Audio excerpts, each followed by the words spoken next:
દ્વારકા જિલ્લામાં સતત બીજા દિવસે પણ કમોસમી વરસાદ વરસ્યો। આગાહી મુજબ દ્વારકા જિલ્લામાં કમોસમી વરસાદ વરસ્યો। ખંભાળિયા, કલ્યાણપુર, દ્વારકા, બાણવડમાં વરસાદી માહોલ જામ્યો છે।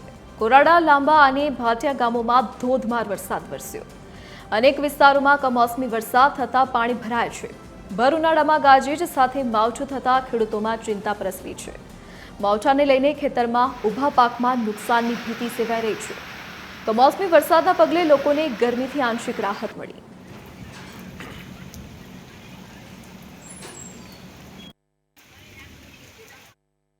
દેવભૂમિ દ્વારકા જિલ્લામાં સતત બીજા દિવસે પણ વરસાદી માહોલ છવાયો છે।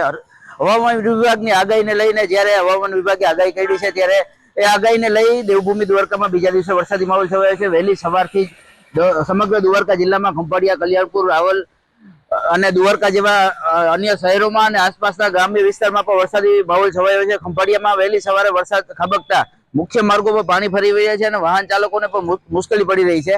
હાલ છે આપણે સીધા દ્રશ્યો જોઈએ તો ખંભાળિયાનો મુખ્ય માર્ગ અને મુખ્ય જે રામનાથ સોસાયટી છે તેમાં ગોઠણસમાં મુખ્ય માર્ગ પર ગોઠણસમાં પાણી ભરાઈ ગયા છે અને વાહન ચાલકોને ભારે મુશ્કેલી પડી રહી છે।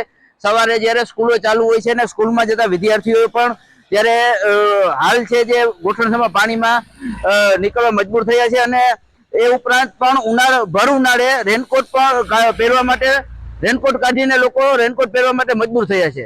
ટીવી 13 ગુજરાતી, ખુશાલ ગોકાણી, દેવભૂમિ દ્વારકા।